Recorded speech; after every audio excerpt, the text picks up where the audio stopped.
Hey folks, welcome into the BN Cubs podcast. I'm Brett Taylor, that's Mike Cerami, and that's Dave from Feldco. He's joining us for this one. The BN Cubs podcast is presented by Ankin Law, 3126 million, injury law made personal. So guys, right at the top, I have to see Michael he thinks I'm about to say something really nice about the hat that he's wearing because I said it off the air. But no, I was going to compliment the Cubs on their win yesterday. No, I'm just kidding. We can take a moment to say, so if you're not watching on video, if you're just listening on the podcast, it is just a beautiful sort of, is it black bill or is that dark blue? It's black, right? Very dark blue. Very dark blue brim with a white hat and then the W right in the front. And it says Wrigley Field on the side in the script. It is, dude, I wasn't kidding when I said it before. That is a sick hat. So I have been looking for another Cubs hat for a while. The one I wear most often is the hat I bought at Wrigley opening day 2017. And it's got the World Series patch. I bought it at Wrigley. We were at the game together. And I've been looking at like Rally House and all of the like Clark Street Sport, all those regular places you find hats. And I just couldn't find anything. And then we went to the game yesterday with Liz and Courtney, two people from Feldco. They're excellent, awesome Cubs fans. We had a great time. They were the lucky charm. We had a whole thing. Courtney put barbecue sauce on her hot dog by mistake. And that turned into what we were calling the good luck hot dog. Dude, now we know. You hear that, folks? If you are at a game and don't do the rally hat thing, do the barbecue on a hot dog. Yeah. In her defense, it was like ketchup, mustard, relish, and then a dark red looking dispenser that I think she just thought was ketchup. It was barbecue sauce. Anyway, so I went to go, I don't know, get another beer or something, and I spotted this hat and I went, oh my God, that could be the one. And so I got it and I went, I like buying my hats at Wrigley. I think it's a little bit more expensive, unfortunately, but it kind of gives me a little bit of a cultural like memory touchstone of like, this is where I got it. It feels better than just buying it online, having it shipped to your house. So I felt pretty good about that. Now I almost bought a very similar one outside the stadium, and it looked kind of like this, but it said Chicago. And I'll ask you guys, it was white and black. This is like navy blue. It looks even more blue in person. The white and black hat that says Chicago kind of felt like it looked like a Sox hat. And I was like, this hat's cool, but I can't do it. And so then I saw the W and went, well, that's the one. So I'm curious. Have either of you bought anything, any souvenirs at Wrigley any of the time? Like, I feel like it's not something I do. I haven't done in 8 years apparently, but have you bought anything from Wrigley that you remember? I'll let you go first, Dave, because I've got one. Well, of course, yes. But more often than not, it's been for my kids. Now, that said, that is a cool hat. And you made a great choice.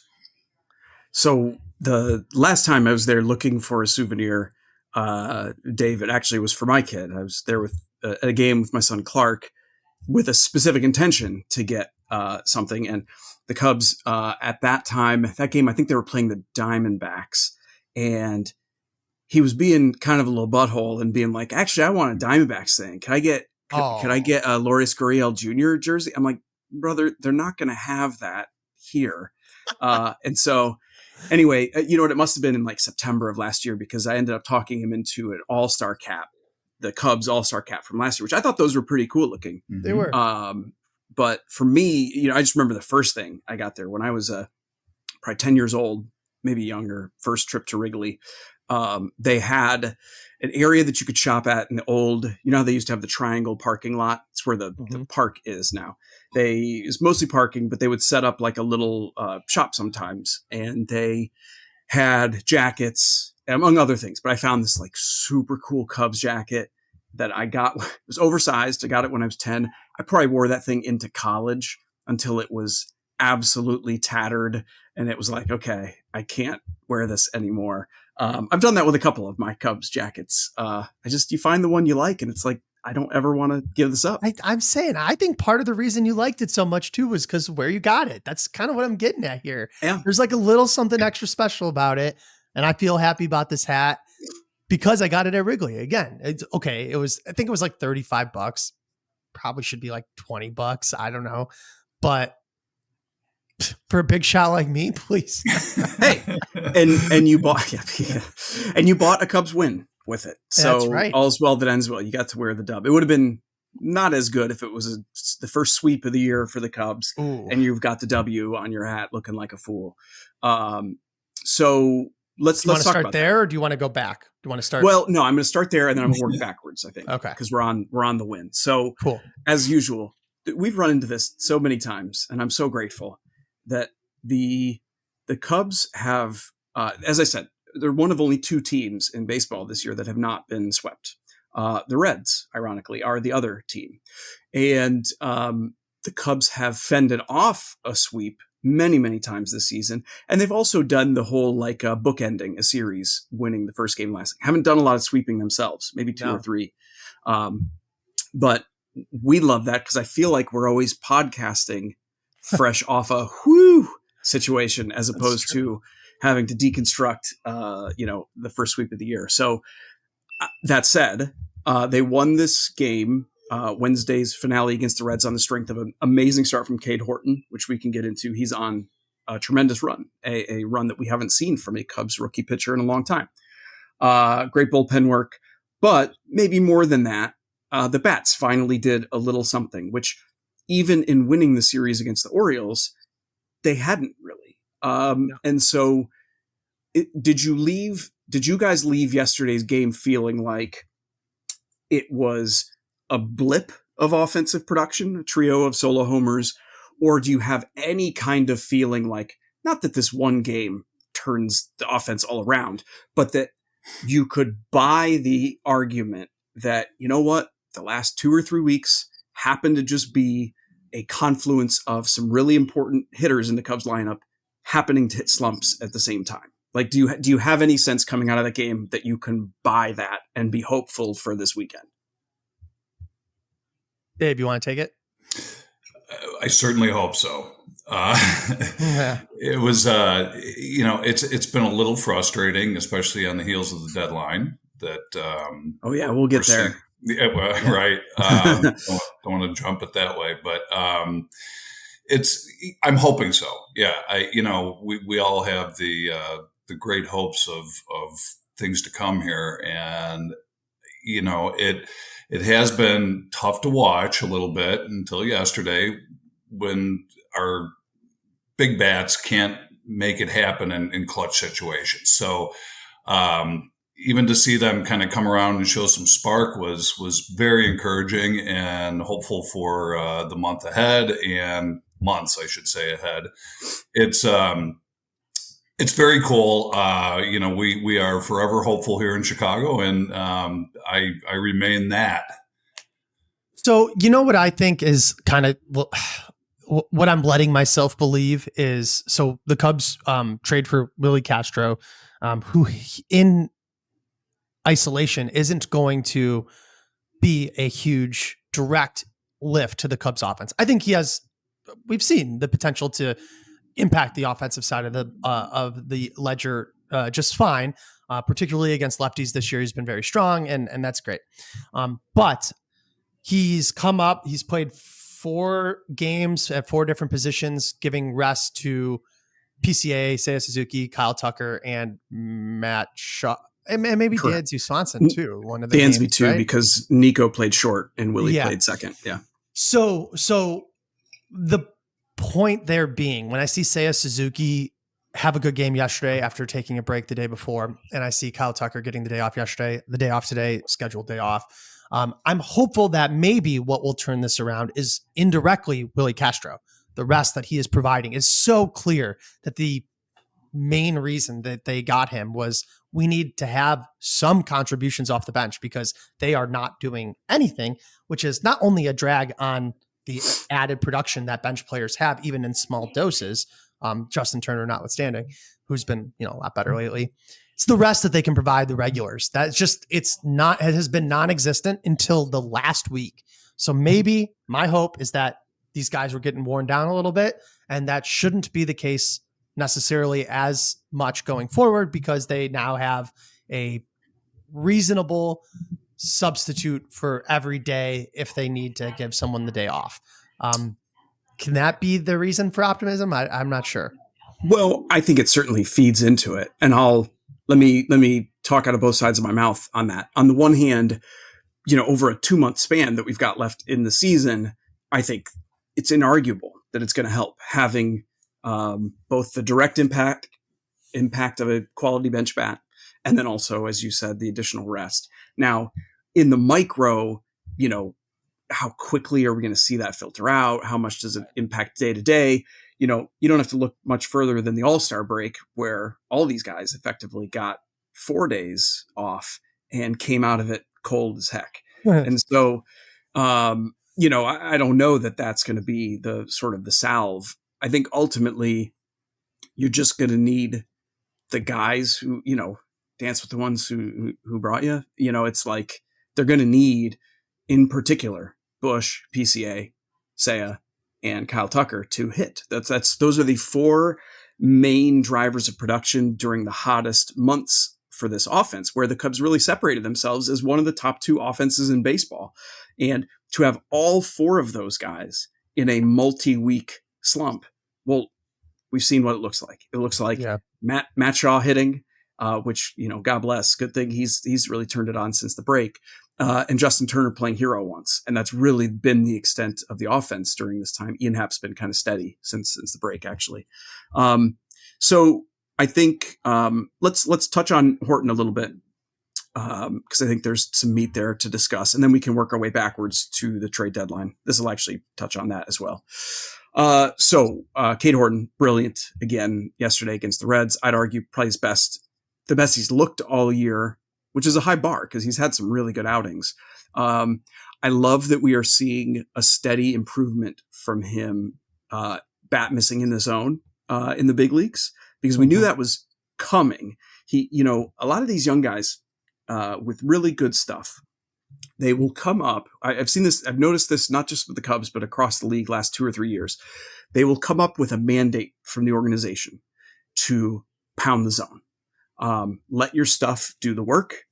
These bats are very, very good. They are disciplined in a way that AAA hitters and AA hitters are not. So you're not going to be able to get bailed out as much as you're used to. So pound the zone, let your stuff work. And so what we see, in the case of like a Jacob Misiorowski, it's that his walk rate plummets when he gets to the big leagues, and he has paired that with some strikeouts. Good for him. Whatever. With Cade Horton, what we've seen is his walk rate plummeted in the big leagues. But we saw a huge amount of crummy contact. Sometimes that works against you. Sometimes it means you have these like weird 1 strikeout outings, but with 1 or 2 or 3 earned runs given up. And we are seeing the strikeouts and the whiffs in the zone start to tick up, I think, as the execution improves, as he figures out better what's going to work against big league hitters, as he gets just more comfortability with his stuff against big league hitters. And so that in-season improvement at the highest level from a young pitcher is, I think, to me, one of the best storylines of this entire season. Now, that's not me saying he's guaranteed to hold up the next 2 months. Like, he's already way past an innings total that he's used to, which is why, by the way, he gets pulled at 67 pitches yesterday when he's cruising. That was the right decision, by the way. Very right decision. I'm just saying, to this point, his development has been, nationally, it is a criminally under-discussed topic. Yeah, I mean, I think it's the lack of strikeouts. I'm sure. Right. It's just, because it's not flashy. I mean, he could not be a more different pitcher than Kyle Hendricks. Like, truly, that's not the comparison I'm making. Yep. Though, as you recall, Kyle Hendricks' routine dominance was always underappreciated for years because it didn't have the look of flashiness. And when you're being pulled, 5.2 innings, whatever, isn't as short today as it was 10 years ago, but you're still getting pulled at 67 pitches or whatever. It's like, it's going to leave a lasting impact in the negative on people's minds about what kind of season he's having. That said, it's hard to look at his numbers, again, strikeout rate aside, which we have some reasons for, and be anything other than like, is this the best case scenario we could have possibly hoped for Cade Horton's rookie season? Like, it is incredible. And he looks good. And when he starts throwing harder, like he has, and yesterday he was getting a lot of swings on pitches out of the zone, which was awesome to see. I mean, it's starting to look like he's got like he is a mid-rotation starter and has two upside, maybe not ace. I don't think he quite has that stuff. I just don't know. We'll see. We'll see. Yeah, it's possible. It would take another step forward. Yes, exactly. But like, it looks to me like he can be next year, a 3 and up pitcher in a good rotation. And that is, I mean, there's nothing more valuable in baseball than a 25-year-old, however old he is. 23. Geez. Oh my God. Even better. Cost controlled starter. It's the number one thing you can have, So that bodes very well for the Cubs. Whether or not, again, that holds the rest of this year, I feel like with Boyd and with Horton, we're just like walking on the ledge of a giant Tibetan mountain, not looking over the cliff, just going like, if I just don't look, it's not there. It's not there. Look, it's not there. Just don't look. It's not there. Because boy, does that make me nervous. So let's use that to talk about what I don't want to talk about, but we got to talk about it. So apropos of Michael's comments about the nature of this rotation, where some of the most impactful arms are not close to injury in the sense that they've given us any indication that they're anything other than supremely healthy, but that are, we know historically, as the season goes on and the innings build and the number of competitive pitches you've thrown across the season goes on, the risk of injury can go up, especially for guys whose durability has been either a question in the recent past, best predictor of future injuries is past injuries, or whose innings totals were not very high in the recent years past. And the Cubs have a number of those guys carrying a lot of the load right now. So they, of course, went into the trade deadline knowing that they must add at least one surefire starting pitcher, maybe two. We talked about this ad nauseum for the last month plus. And what did the Cubs do on that front? Of course, they traded for Mike Soroka and no one else. Now, I kind of want to leave aside the explanation for that. It's been well trodden that the prices for impactful starting pitchers at this deadline were very high. And Jed Hoyer's point repeatedly is, hey, look, no one else traded for one. So the market suggested that the prices were too high. That's not an unreasonable point. I would argue it's also not unreasonable to say, well, there were still useful starting pitchers who were traded. So it was possible to get them. But with Soroka's addition, you could at least have felt like, all right, understanding that there's risk associated with acquiring him for reasons we'll get into, for reasons that precipitated, at least you're now looking at a group of, once again, 7, 8, 9, 10 starting pitchers with hopefully Javier Assad and Jameson Taillon returning, with Ben Brown also maybe starting to do some of that development, like we talked about with Cade Horton. Jordan Wicks still lurking there in the background for some reason. And I think I could have placated myself, and I had started to work on that in the days after the trade deadline, but didn't have time to settle into that because what happened? The oft injured, innings heavy, velocity down pitcher that the Cubs chose to acquire as their only starting pitching acquisition at the deadline got hurt. Right shoulder strain, for which Soroka will be shut down for 7 to 10 days, at which point they will reevaluate. I don't think anyone's going to speculate openly on the timeline. I'll tell you, with a moderate grade shoulder strain, even if there's no other issues, your dreamiest of dream scenarios is a guy can be back in a month, maybe pitching in relief at that point, depending on what else has happened. Realistically, it's more like a 6-week, 8-week thing. And then it's just, you're just hoping he can contribute at all this season. I'm not expecting it. And that's the one starting pitcher trade the Cubs made at the deadline. So here's where I turn it over to you guys to say your piece about what has happened with respect to the trade deadline and the rotation, and we'll go from there. Dave, why don't you take it? I have some thoughts, but I'm worried I'm a little too close to it. And then I don't, I want to hear from you. Pure fan. Like, how did you feel about the deadline? Disappointed. Just disappointed. To your point, I get the market. It did seem like everything was overpriced. You hate to be so in love with your prospects that you can't use them as chips to make a deal to, get the here and now that you need. But,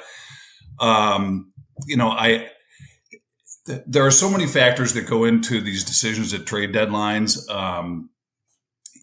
You hate to second guess them without knowing what those influences were, but, I'm disappointed that there was no significant addition on the starting front. We've got these chips that are there, and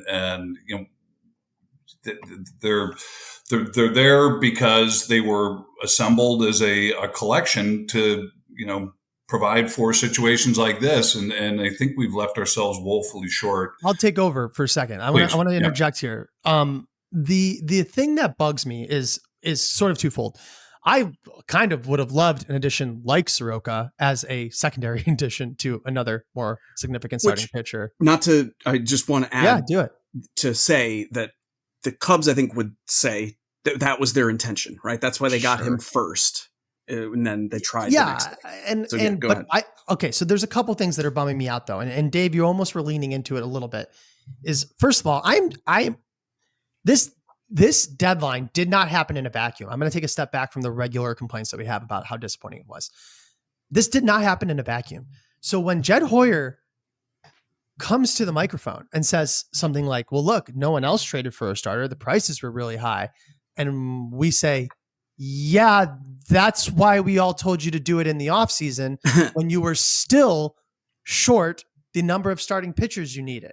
You do before Justin Steele got hurt. So you don't get to say that. I didn't forget about the offseason. It blows my mind. And then on top of that, I'm sick of also well-meaning fans that say things that are total logical fallacies like, oh, would you have liked to trade Matt Shaw and Cade Horton and Owen Casey and Kevin Alcantara just for Mackenzie? It's like, hold on. That was necessarily the trade that we know that, oh, they were interested in players like this, or how many times have we heard that? And then the actual trade, look at Eugenio Suarez going for way less than, all of the rumors suggested he might, or any number of players. And on top of all of that, this wasn't spend $1 billion on the top guys or spend absolutely nothing at all. There was a middle ground. There's Charlie Morton's and Adrian Hauser's and Taj Bradley. The Rays traded him. Like, there were arms. And again, to echo the rest of Cubs Twitter, if those trades for the types of starters you want weren't going to happen, not pivoting to a shutdown closer or shutdown reliever is also a problem. We didn't trade any top prospects this deadline. Any, not even the guy, so you're saying that the options were spending all of your money or spending none of your money? There was no, grocery shopping in between, get a little sustenance to get us through the season, or to set something up. It's mind blowing. And again, the biggest thing that I get upset about is that this expectation that we forget about the offseason that was. I understand the concept of sunk cost and like starting here and now, moving forward again.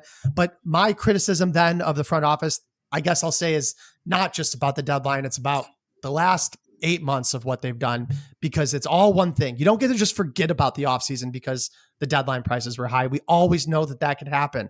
That's why they needed to do more, and they didn't. So if you're not going to do it now also, then you failed. And guess what? The Brewers are now 4 games ahead of the Cubs. Maybe a starting pitcher wasn't going to change that right now, but I bet you it would have made a big difference over the next 2 months. And it certainly will when, knock on wood, Matthew Boyd or Cade Horton go down or Jamison Tyone doesn't come up back, it's going to be a disaster if that happens. And it's going to be on Jed Hoyer's shoulders. You do not get to forget about what they didn't do. And it bums me out that that's how it's played out for so many fans. What was one of the top compliments that the front office got 2 off seasons ago when they traded for Michael Busch? You remember? It was, this is how you use your prospects. Okay. And setting aside whatever is going to happen with Zahir Hope and Jackson Ferris, it was very thoughtful at the time, I thought, to fill a clear and obvious need at the big league level with a guy who ended up becoming quite impactful, and not get in a situation where you've held on to prospects for so long that not only did you miss the opportunity to, as Dave said and you said, use them in trades to make acquisitions, but also to the point where there's not much you can do with them at the big league level. Like, we look at Moises Ballesteros, who I'm not advocating that the Cubs should have traded. It's not like, well, should trade him for whatever. But you look at his situation when he's the first bat called upon when the Cubs have these very short-term needs. And what he has shown at AAA is that he's ready for those opportunities, ready for a regular opportunity in the big leagues. And realistically, the Cubs do not have that opportunity for him. It's not like they're holding him down artificially. It's, okay, he doesn't really improve the team if everybody's whole and healthy and playing like regular right now. Same can be said with Owen Casey, Kevin Alcantara, Jefferson Rojas, Jackson Wiggins were the other two. They're a little lower. They're still developing. Fine, whatever. Mm-hmm. But, James Triantos is having a pretty rough year at AAA. And who knows if there were conversations in the offseason. We don't know. The point is, if you are so risk averse that you don't make those trades if and when you have the opportunity, you may end up double dinging yourself in the future. One, you don't get the impact that they could have provided in trade. And two, you may find later on that in your situation, there's not as much value there with those players as there was in that trade that you passed on. Mm-hmm. Now, like Dave said, we're not in the room. We don't know exactly what was discussed. We don't know exactly what was on the table, what was declined, et cetera, et cetera. And indeed, third-party reporting, not specific to the Cubs, was that the asks on Mackenzie Gore, Edward Cabrera, Joe Ryan were extreme. Fine. But as I said, there were other rental starters who were traded. Charlie Morton didn't cost the Tigers an arm and a leg. That would have been a nice addition. Yeah. And so, to Michael's point, and then let's go to the game. You can set it up because it ties to this. To Michael's point, if the Cubs found that they weren't going to be able to get that impact starter, then I think maybe they should have been a little more aggressive to find a late inning arm in the bullpen. So I'll leave it there. If you have, I don't want to give away the game, but you'll have opportunities to get into some more of this stuff in the game. I guess the only thing I want to add on any of this, and we've talked about this in the past, Brett, and I don't even know how to say this without coming off sounding homery, but what happened with Matthew Boyd this year being an underappreciated signing in the offseason, a lower cost signing that turned out to be this incredible win. It required, obviously some good scouting and good development and all of that and good coaching, but it also required a lot of luck, right? Like Matthew Boyd didn't have to turn into every team signs lots of guys every year that don't have a Cy Young first 2/3 of the season, regardless of how much it seems to me that the Cubs are genuinely so much more excited or motivated by wins like that than they are by reducing the need for the luck to be a factor and spending more to get Max Fried or whomever you want to say. I'm not even saying it should be him specifically, but it's as though they are happier. And it's like, I get it. You spent less. Everyone who's listening right now being like, well, duh. It's like, no, that's not really my point though. It's like they prefer those and it's at a certain point, what are we doing? Like, why is this the only approach? And they apply that to everything that they do, and in all types of acquisitions. It's like, I don't know. It's transparent to me. It's so obvious, and it's so frustrating. I think, and I don't know. You know what I'm saying? Yeah, well, it's gone on forever too. Sure, it predates this front office in a lot of ways. But I guess I would just say I could bet you a big part of their answer to that is, we would celebrate the big wins too. If we extended Kyle Tucker and that turned into a great deal, we'd celebrate that too, whatever. But what's the best team in baseball this year? It's the Brewers. And we've had this conversation before where I think this front office and this ownership group believe that it isn't just a matter of running an organization economically, the Brewers, Guardians, Rays version. I think they believe that there is something in the DNA of doing that that's actually better and more successful and leads to more winning than going the Yankee Dodger route, whatever. Now we can argue about that. I would take issue with a lot of that, but I think that is something baked into the people that they've brought in to get more wins, like a Matthew Boyd signing, because because they think those actually drive more winning. And I hate it, but they could point to this year's Brewers team and say, look, it's all those small wins combined together with internal development, and we've got the best team in baseball. I guess. I mean, I don't want to belabor it, but it's like, I think the Brewers have the best record in baseball, and I do not think they're the best team in baseball. So that's a huge distinction. And two, you don't have to do it that way when you could have it both ways. Like the Cubs should be able to have. You know what I mean? Like, I don't know. I think that's the Dodgers. I mean, that's now they're an extreme. Like, they're an extreme version of it, but yeah, right. You shouldn't have to choose. The Dodgers have had horrendous luck this year for the injuries and like Mookie Betts not playing well, and they still have one of the best records in baseball because they do both versions of it. So I don't know. I think that it extends really right into their entire bullpen philosophy, which there's logic to some extent, but like they have gone to such an extreme, in my opinion, where they're like, you can't count on any reliever for anything ever. They're all a magical sack of marbles, and you pick one out. And it's like, I just don't buy it. I don't care what you're saying. David Bednar has a terrible year, and then he comes back and has a great year because he's a really good pitcher. Like, he might have had but like, you just are. And I think that's why they would say that they didn't go get Jax or Duran or Bednar or whoever was available at this deadline, because it doesn't work that way. We got Kittredge, and he's just as likely to be good. And it's like, I mean, maybe what an unfun way to view life. And baseball. At least in the bullpen, though, they get a little bit more grace from me, not just because they've had success with it, but because there are limited innings to go around, and you can't find a Brad Keller if you've dedicated 40 innings to a previously great reliever who you're paying $12 million, who's on the downslide, right? Like, you have to make those innings available.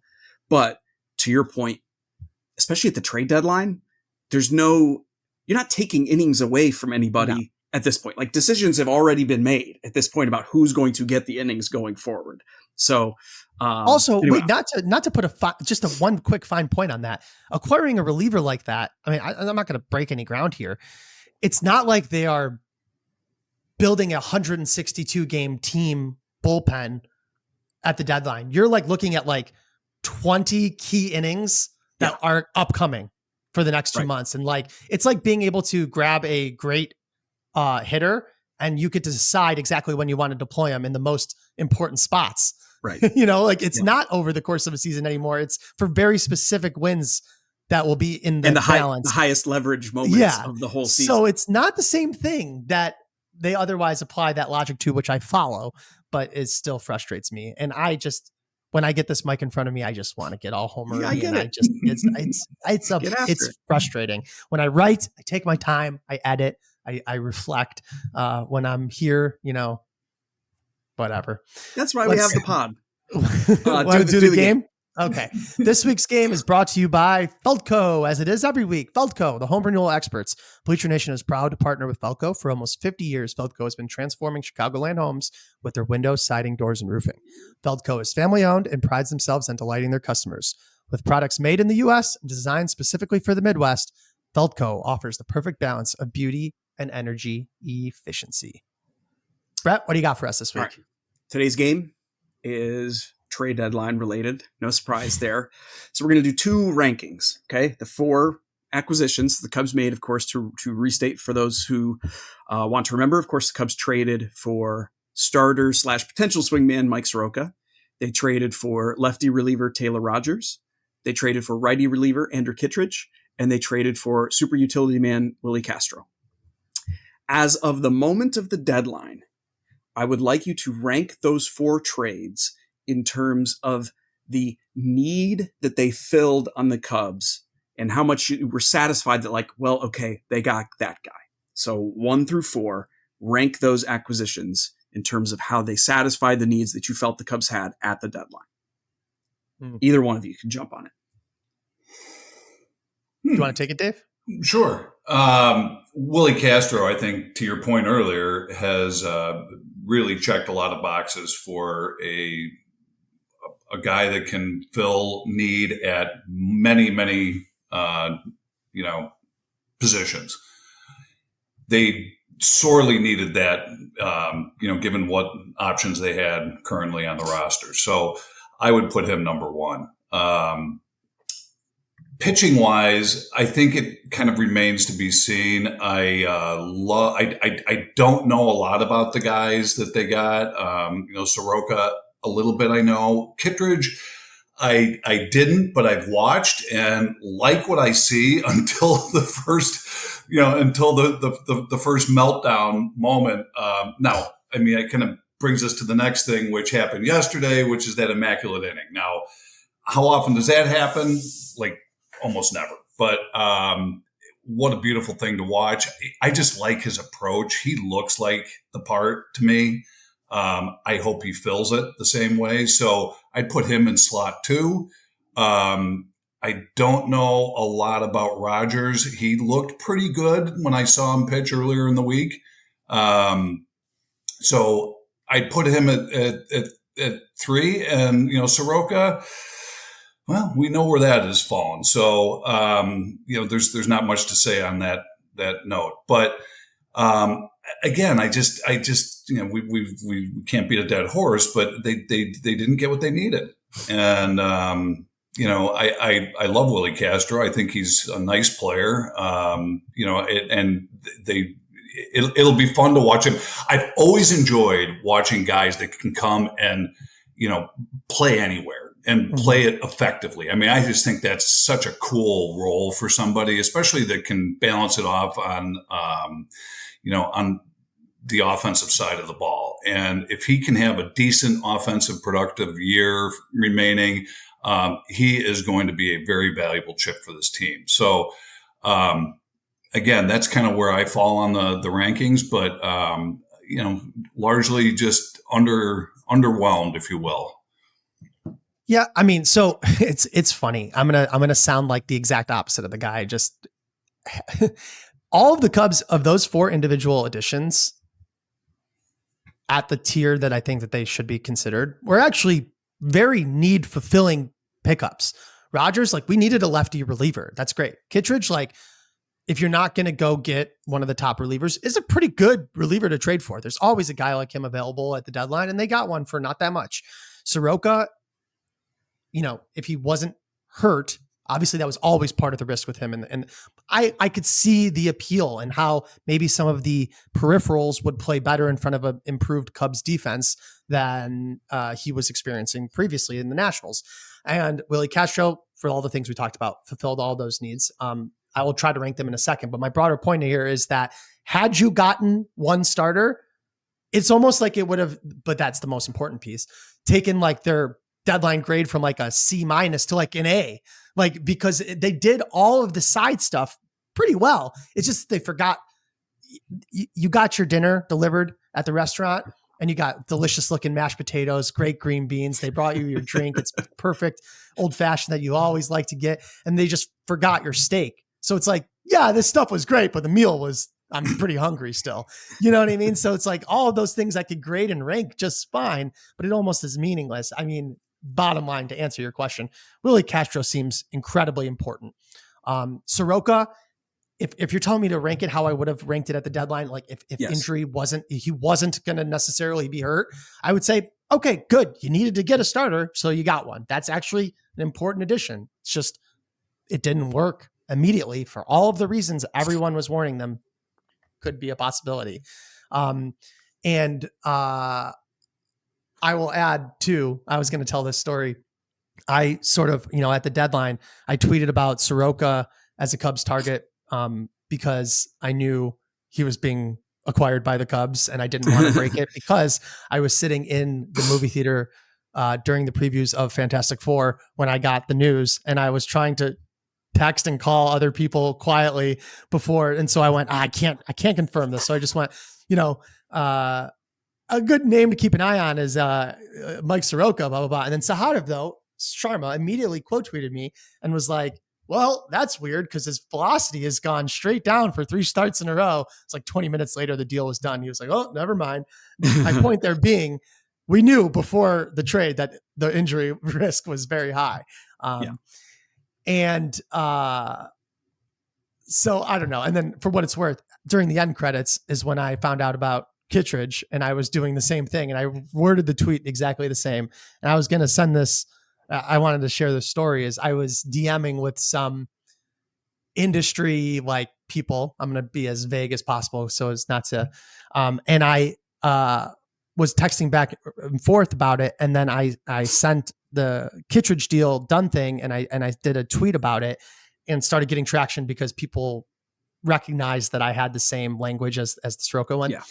And I got a response back that said, not what I heard. That's not true. And I was like, in the movies, and I was like, oh my God, like, what did I just, like, did I blow this? Like, did I not realize?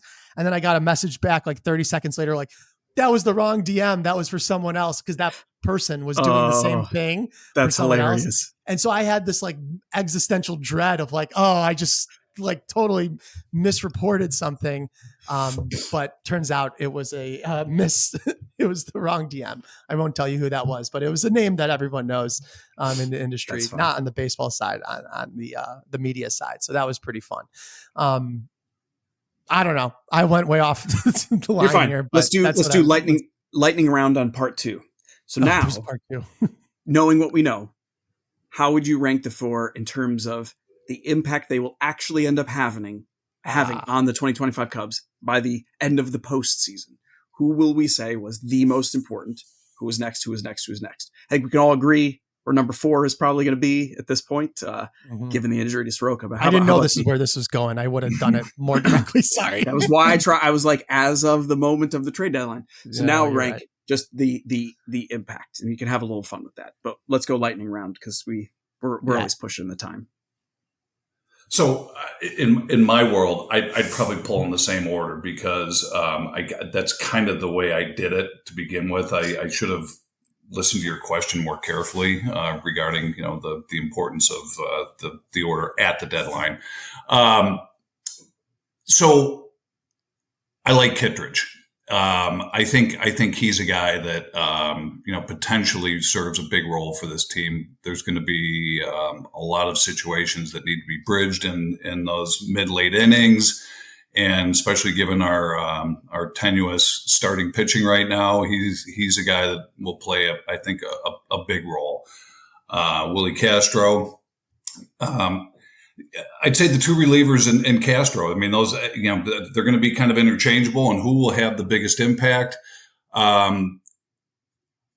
I kind of hope it's not Willi Castro, because that sort of is a harbinger for some other issue that might be lying beneath the waves somewhere here. But so I'm going to take Andrew Kittredge and hope that he's the guy that kind of steps up and fills a void that they otherwise, need. No, I think that's right. I'll answer yours really fast, but I guess I would have said if I was like, I would have gone like Soroka, Castro, Kittredge, Rogers for the at the deadline.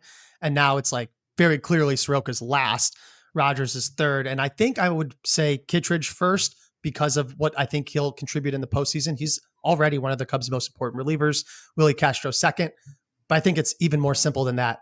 Kittredge in the playoffs will be the more impactful player. Castro in the final 2 months of the season is the more important and more impactful player. That's kind of how I would separate those two. Don't think that's enough still. I think I will add only one point, that in a world where Mike Soroka is able to return before the end of the season, and perhaps he returns in a relief role, he was a brilliant reliever for about 30 innings with the White Sox last year. So you never know. Postseason is weird. Sometimes guys emerge. Maybe he ends up being a late inning option, but otherwise I generally agree with you guys. And that's it. We're wrapping this thing. It's the BN Cubs podcast. I'm Brett Taylor. That's Mike Cerami. You can find our work at Bleacher Nation. Thank you to Dave from Feldco for joining us for this one. And thank you to our sponsors at Ankin Law, 312-6 million. Injury law made personal. Let's hope we come back next week and get to celebrate more than just one win before the podcast records. So thanks to all for listening. We'll talk to you again soon. Take care.